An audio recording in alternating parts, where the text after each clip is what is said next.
In every city, big or small, there are moments that change everything. Moments when an ordinary day transforms into a story that spreads far beyond the place where it happened.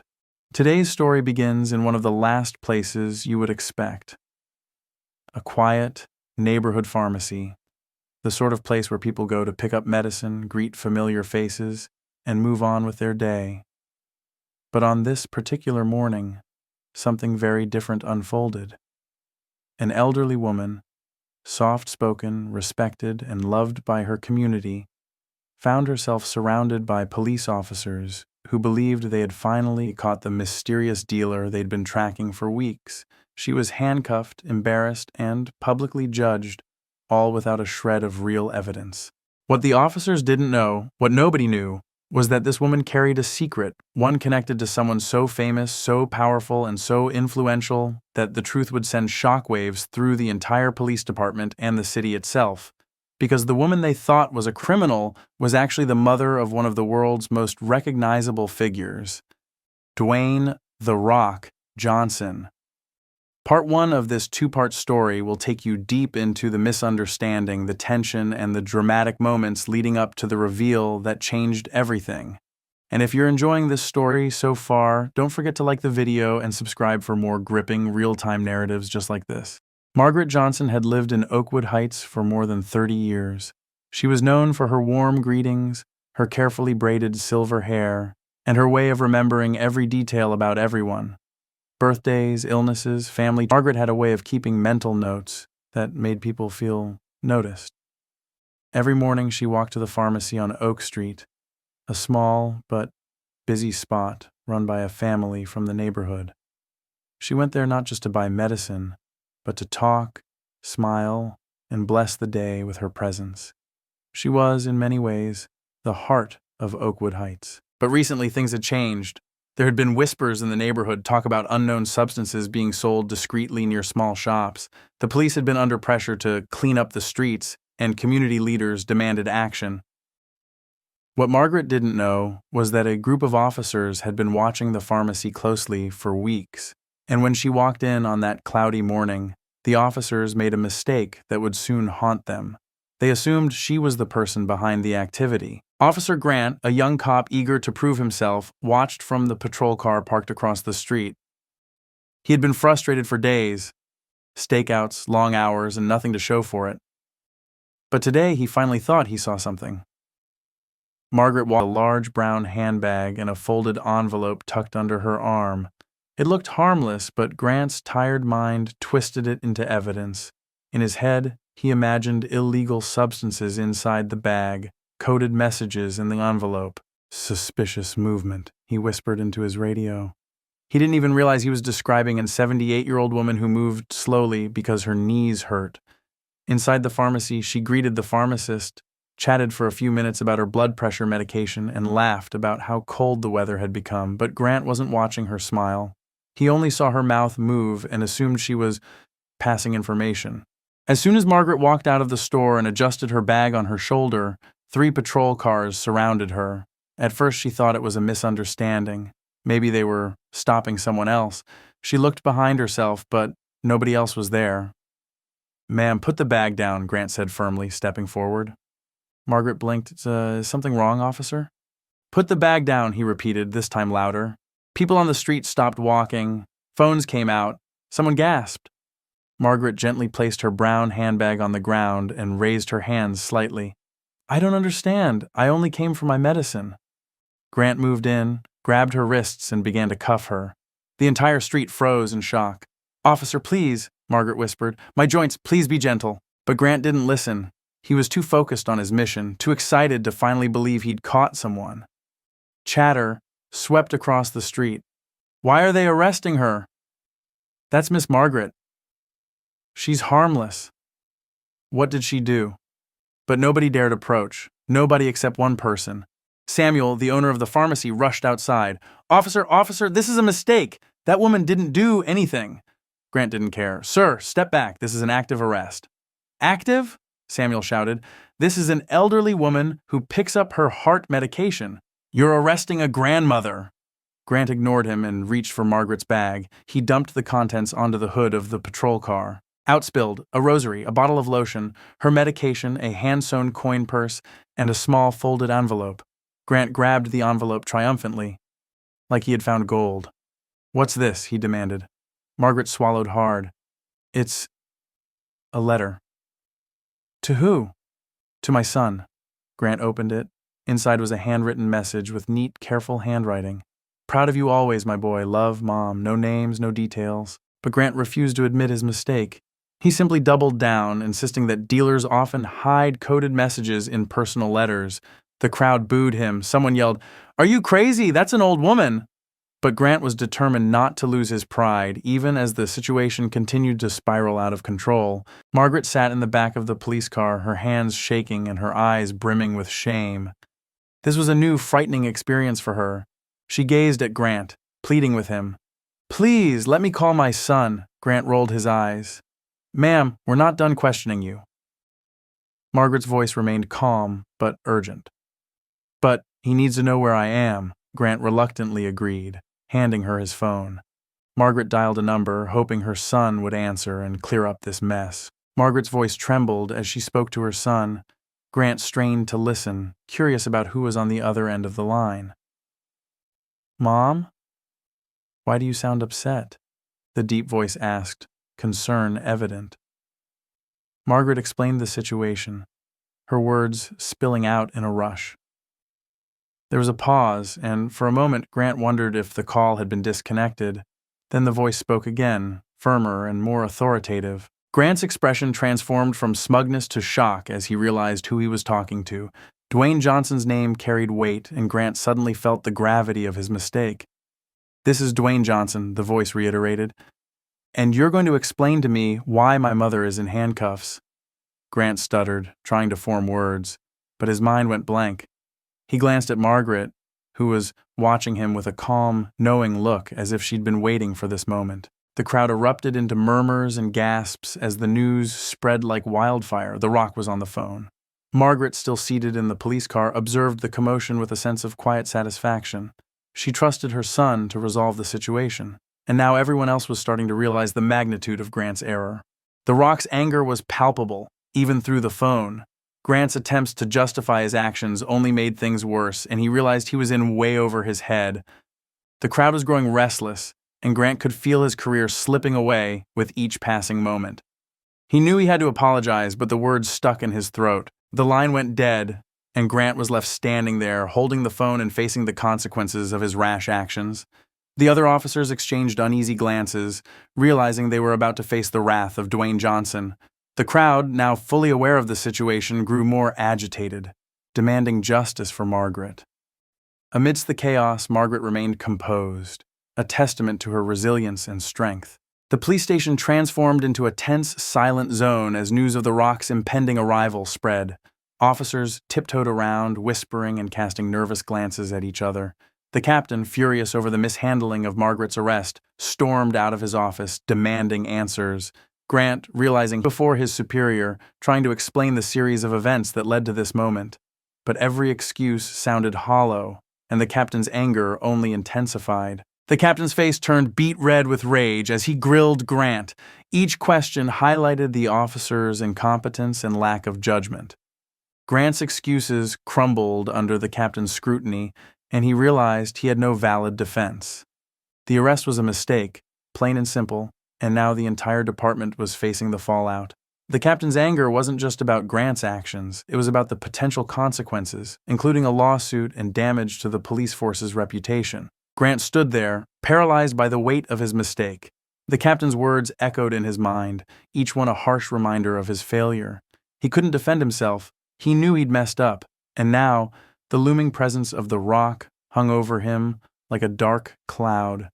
Grant's fear wasn't just about facing the celebrity's anger, but also the potential repercussions for his career and the department as a whole. His thoughts were consumed by dread, anticipating the moment when the Rock would walk through the door. Margaret's grace and composure in the face of such injustice touched the officer's heart. He felt a pang of remorse as he handed her the water, realizing that she didn't deserve this treatment. Despite her own distress, Margaret showed compassion, which only highlighted the officer's wrongdoing. The officer couldn't help but wonder how they had misjudged this gentle, elderly woman so badly. As he walked away, he couldn't shake off the feeling of shame and regret. The situation had spiraled into a media frenzy, with public outrage pouring in from all corners. Margaret, once a beloved figure in her community, was now at the center of a national conversation about police misconduct and profiling. The viral video of her arrest sparked heated debates and calls for accountability. As people awaited The Rock's arrival, they speculated about how he would react and what actions he might take. The anticipation was palpable, and the world watched, eager to see justice served for Margaret. The air was electric with tension as the SUV arrived. Grant's pacing halted, and all eyes turned toward the entrance. The crowd outside surged forward, cameras at the ready, anticipating the moment The Rock would step out. Officers inside held their breath, bracing for the confrontation. The SUV door opened, and a tall, imposing figure emerged, the unmistakable presence of Dwayne Johnson. The crowd erupted in a mix of cheers and chants, while Grant felt his heart sink. This was it. There was no turning back now. The Rock's demeanor was a stark contrast to his usual charismatic self. His intensity and determination were palpable as he strode toward the police station. The crowd's excitement and media frenzy seemed to fade into the background for him. His sole focus was on rectifying the injustice done to his mother. With each step, he exuded a quiet power, commanding respect without saying a word. The world watched in awe, witnessing a different side of the beloved celebrity, a son fiercely protective of his mother. The Rock's presence commanded silence and respect, and the station fell under his authority. His question hung in the air, and the captain hastened to comply. As Johnson followed the captain, his gaze never wavered, his focus solely on finding Margaret. Grant, on the other hand, felt invisible and insignificant, The Rock's deliberate disregard cutting deeper than any confrontation. The silence between them was oppressive, a reminder of Grant's culpability and the consequences he would soon face. The tender reunion between The Rock and his mother was a poignant moment, filled with love and concern. But as he turned to face the officers, his calm demeanor turned ominous. The question hung in the air, and all eyes shifted to Grant, who felt like he was shrinking under the weight of The Rock's gaze. The room held its breath, anticipating what would happen next. The Rock's composure was unnerving, suggesting that his wrath was building, waiting to be unleashed on those responsible for his mother's ordeal. Grant's excuses sounded feeble even to his own ears as The Rock dissected them with cold logic. Each question pierced Grant's defenses, exposing the flawed reasoning behind the arrest. The Rock's incredulity was evident, his tone a mix of disbelief and controlled anger. Grant, unable to justify his actions, stood there, helpless and humiliated, as the truth of his mistake became painfully clear to everyone in the room. The Rock's words struck a chord, not just with Grant, but with the entire police force. His accusation of bias resonated, forcing the officers to confront their own prejudices and the systemic issues within their department. Grant's admission of guilt was met with silence, as if no one dared to speak in his defense. The Rock's demand for accountability hung in the air, a challenge to the officers to take responsibility for their actions and ensure that such injustices wouldn't happen again. The Rock's speech was a powerful reminder of Margaret's character and the respect she deserved. His words touched the officers, making them reflect on their actions and the impact they had on others. By sharing his mother's values, The Rock emphasized the importance of treating everyone with dignity, regardless of age or background. The officers' reactions showed a glimmer of remorse and a willingness to learn from this incident. The Rock's leadership in this moment wasn't just about seeking justice for his mother, but also about inspiring change within the police department. Margaret's intervention softened the tension, reminding everyone that she wasn't just a victim, but a resilient person who had endured this ordeal with grace. The Rock's affectionate smile and praise for his mother highlighted their close bond and her influence on him. Despite her own hurt, Margaret sought to de-escalate the situation, showing her character and wisdom. Her words and actions served as a reminder that forgiveness and understanding can often be more powerful. The story quickly gained national attention, sparking outrage and sympathy for Margaret. Samuel's heartfelt statement further emphasized her importance in the community, painting a picture of a beloved matriarch. The signs held by protesters reflected the public's demand for change, highlighting issues like profiling and respect for seniors. As the news spread, it became clear that Margaret's arrest wasn't just a local incident, but a catalyst for a broader conversation about fairness, justice, and compassion. Grant's world was crumbling around him as seeing his mistake amplified by celebrities and social media made him realize the enormity of his error. The pressure was suffocating, and he couldn't escape the feeling that his life, as he knew it, was unraveling. The once promising career now seemed to be on the brink of collapse, all because of a momentary lapse in judgment. Grant was faced with the harsh reality that his actions had far-reaching consequences, not just for Margaret, but for himself as well. Margaret's response was anticipated with bated breath. After a moment of silence, she began to speak, her voice calm yet authoritative. Her words carried weight, and everyone listened intently, eager to hear her perspective and reaction to the apology. The room remained silent, hanging on her every syllable, as she prepared to address the situation and perhaps offer some insight or guidance. Margaret's words resonated deeply, cutting to the heart of the issue. She reminded everyone that true justice isn't about who you know, but about treating all individuals fairly and respectfully. Her message served as a wake-up call, urging the officers to reflect on their actions and strive for improvement. The Rock's nod of agreement underscored the significance of his mother's statement, showing that even he recognized the value in her perspective. Her wisdom turned a moment of injustice into a teachable moment, inspiring change and growth. As Margaret and The Rock left the station, the crowd's enthusiastic reception was a stark contrast to the earlier humiliation. Their cheers and applause were a testament to the community's love and admiration for her. Though overwhelmed, Margaret appreciated the show of solidarity. Once inside the SUV, she allowed herself to relax, exhaling the tension she'd carried throughout the ordeal. The privacy of the vehicle provided a safe space for her to process her emotions and find solace in her son's presence. Margaret's understatement about the morning's events was met with The Rock's gentle humor, though his concern for her safety was evident. Her reassurance that she felt secure as long as she could reach out to him warmed his heart. Their exchange was a heartfelt reminder of the strong bond between them, a connection that transcended fame or adversity. In that moment, they were simply a mother and son, cherishing each other's love and support. Grant's solitary reflection in the interrogation room marked a turning point for him. The silence allowed him to confront the harsh truth about his actions and the true meaning of being a police officer. He understood now that wearing a badge wasn't just about authority, but about making wise decisions, showing empathy, and treating people with respect. His failure to uphold these values in Margaret's case weighed heavily on him. Regardless of what happened next, Grant knew this experience would haunt him, serving as a reminder of the importance of humility and compassion in his role as a law enforcement officer. As the day drew to a close, Margaret was enveloped in a wave of love and appreciation from her community and beyond. The flowers, food, and heartfelt gestures reminded her that she was cherished, not just as The Rock's mother, but as a kind, caring individual. The children's drawings symbolized her strength and resilience, transforming her painful experience into a celebration of her character. With time, the hurt of her wrongful arrest began to heal, replaced by the warmth and solidarity of those around her.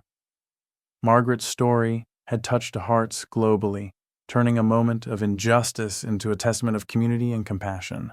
The tender scene between Margaret and her son was a poignant culmination of the day's events. As they shared a quiet moment together, The Rock's thoughtful gesture and reassuring words comforted Margaret, reminding her that she wasn't alone. His promise to always be there for her was a source of solace, a reminder of their unbreakable bond. In that peaceful, intimate setting, Margaret found peace, knowing her son had her back, no matter what challenges lay ahead.